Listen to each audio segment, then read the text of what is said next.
Здравейте, здравейте хора, ние сме Productivity Creative и днес ще разгледаме още един епизод на горещи новини. Продължаваме с нашата любима поредица и приятно гледане.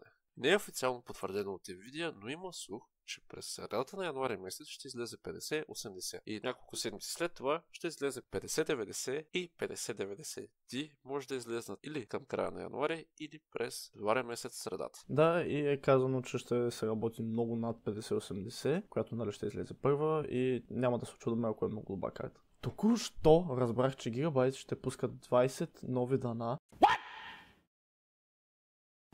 от среден клас. За AMD имаме B850, а за Intel имаме B860. Asus ще пуснат два нови лаптопа, те са Asus ROG Strix 18G815 и ROG Flow Z13. От G815 знаем, че ще бъде 18 инчов и в него ще бъдат вградени Core Ultra 9 285H с RTX 5090. Аре, аз няма ли да говоря днеска, човек? Моля днеска аз да кажа нещо. Хуай, говори там. Най-накрая. Също така Asus ROG Flow Z13 ще бъде с AMD процесор и също така ще бъде нещо малко по-интересно. Няма да е точно лаптоп, ще бъде таблет с подвижна клавиатура. Няма да е типичния лаптоп. Процесора му ще бъде 16 ядрен, също така ще включва видеокарта на AMD.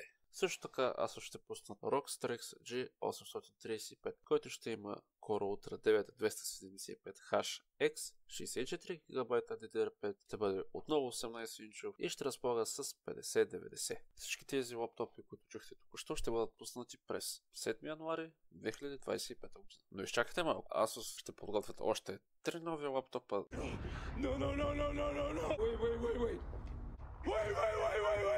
През април месец 25 и те са ROG Zephyrus G605, който ще бъде отново с Core Ultra 9 285H 64 GB DDR5. Този път ще бъде 16 инчов и може да бъде между 5090, 5080 и 5070 Ti. Също така имаме ROG Strix Scrap 18, който ще бъде 18 инчов, Ultra 9, DDR5 32 GB и 2 TB SSD, като нямаме информация коя карта ще бъде в него. И последният от лаптопите, който ще бъде представен, ще бъде ROG Strix G16, той ще дойде с Intel отново, Ultra 9, ще бъде 16 инчов и ще бъде 16 GB DDR5. Zotac ще направят нови дизайни на Nvidia 50-та серия видеокарти, а те са GeForce RTX 5060, 5070, 5080 и 5090. А 5070 и 60 имат съответните им TI версии. 5060 ще бъде 8 GB 128 битова шина. Няма информация колко вата ще бъде тя. 5060 Ti ще бъде 16 GB 128 битова също и нямаме информация колко вата ще бъде. 5070 ще бъде 12 GB видеокарта, 192 битова шина и ще бъде 250 Вт. 5070 Ti ще бъде 16 GB, 256 битова шина и 285 ватова карта. 5080 ще бъде 16 GB, 256 битова шина и 400 Вт. Има една карта, която е 5090D и тя ще бъде основно и само за Китай. Преминаваме към 5090, която ще бъде 32 GB, 512 битова шина и 600 Вт. Всички видеокарти ще бъдат с GDDR7 и също така ще излезнат през януари месец. От 50-та серия на Nvidia все още нямаме никаква информация за RTX 5050 всичките му версии и RTX 5090 Ti и Super и Ti Super. Новото наименование на новата серия на видеокарти на AMD е 9000 серия, а не 8000. Картите, които са за компютър са RX 9040, 9050, 9060 и 9070. От 7000 серия имаме 7650 и 7750. Тези, които ще бъдат за лаптоп са RX 9070 XT, 9070 MXT, 9070, 9070M, 9070S. От 8000-та серия вече ще са само за лаптоп, те са 8060S, 8050S и 8040S. И от 7000-та серия имаме 7750S, 7650G, 7650M XT. Това ама хич не е малко.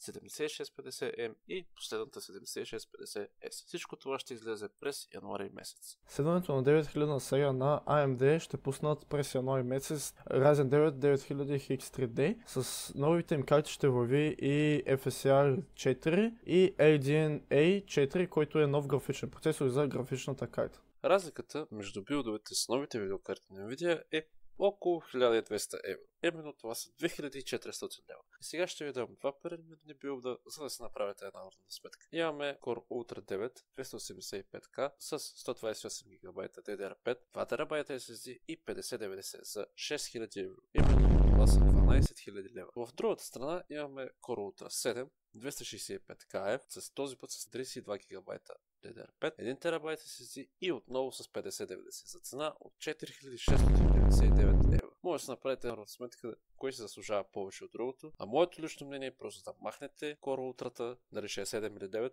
вземете си един хубав Ryzen и не го мислете. През януари месец Lenovo мислят да пуснат нов лаптоп, именно Lenovo Yoga. Lenovo Yoga ще бъде с много тънка рамка и предната камера ще бъде скрита. Например, когато си играете някаква игра или гледате YouTube, камерата ще бъде скрита. Когато пуснете самата камера на лаптопа, тя ще се показва, което според мен е доста умно и има вграден процесор Core Ultra 200V. Добре, че останахте до края на това клипче, надявам се това да ви е харесало. Ако е така, абонирайте се, не забравяйте да оставите по един лайк, да коментирате и ще се видим много скоро. Ай, кажи ти нещо Да. Това клипче ще излезне точно на нова година, така че всеки, който го гледа, да бъде жив и здрав и най-важното, вярвайте в себе си.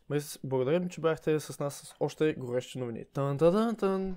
Чакай, успокой се. И не забравяйте да дойдете и да ни гледате през другата година. Чао! Чао!